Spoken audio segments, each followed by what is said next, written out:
So Mara, you have to know that you're like my friend in my head, like similar age range. When you lived in LA, we grew up in the same neighborhood. Oh, come on. So seeing your work through Judy Blume is like amazing because that was impactful for me growing up as well. So what was it about the Forever story that made you say, I want to see my lens through this particular story? I remember how crazy I was about the book. Not just me, my whole friend group. We were passing that book around.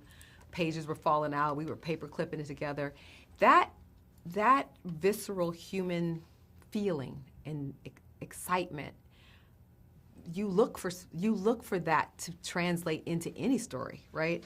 So I wanted to take that feeling and put it into today's version of that. I wanted to bring that, what we were going through of that time, which I believe is still today. I wanted to bring that to a modern conversation about first love, first time falling in love, all the feelings, first time having sex or considering it, how to make healthy choices so that we can still have a future.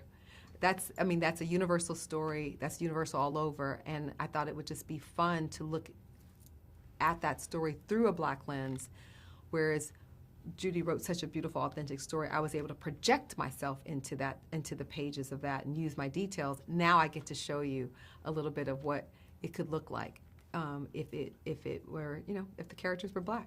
Real simple, but wanting the same thing. Absolutely. So Regina King directed the first episode.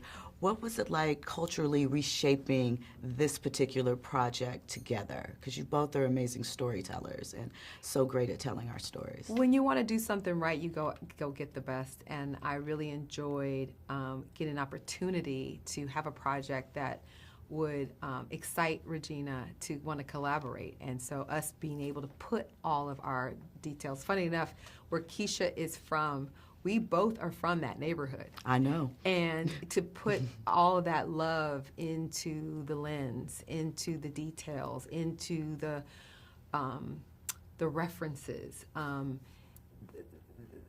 that's a joy to sort of world build. And that's a part of that feeling. It's a part of that anchoring people into that truth, that authenticity, all of that love, basically. Also, it was fun and needed to work with Regina to help us anchor in Lovey and Michael into Justin and Keisha. Who better to work with than someone who has given us such beautiful, nuanced performances in her own career? And then, it was also a reunion for us because early in Regina's directing career, I was able to give her one of her first directing gigs on Being Mary Jane. So this was a reunion of sorts, looking for something else to do together in this collaborative art form that I love so much. So you bring us so many great love stories where we're reflected in the characters, in their love.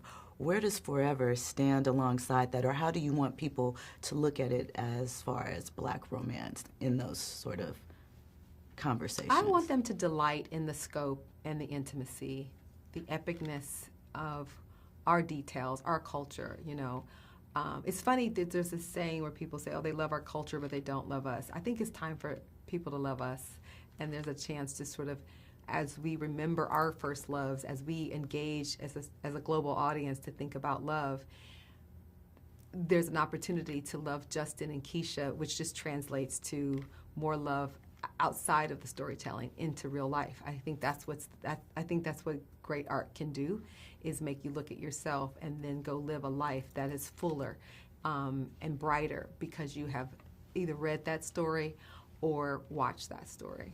So this deals with first love, but so many other firsts are experienced through their story. What from your life of a first did you pull from to put into this story? Well, first time being a mom. Making some of the mistakes of out of love, you realize you started to parent out of fear, because you want them to get there. And I think my first, I therapized myself a little bit in this and realized, I just need to back up a little bit. Eric says that a lot. Just give them a minute. It's okay. It's okay for them to get their bumps and bruises as long as we keep our eye on them.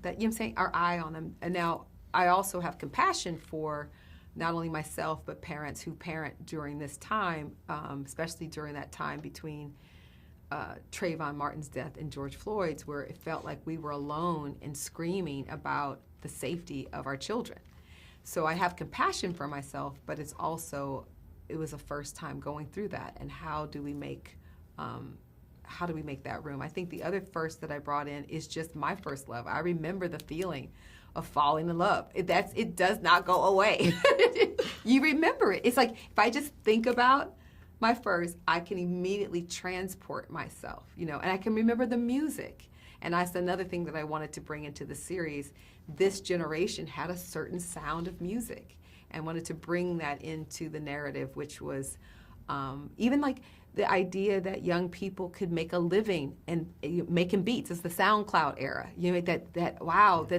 The era of music was inspiring people so much, and technology was changing such that they had access to a future of maybe being music producers and winning a Grammy one day. That was a real, it was, but at an expansive rate. You know what I'm saying? That they were doing that. So it was really fun to sort of bring back in those, remembering the sound, remembering the love, remembering the joy, remembering, remembering trying to sneak in plain sight, which how to trick the parents, all of those type of first things, all the fun of just wanting to be near the one you love.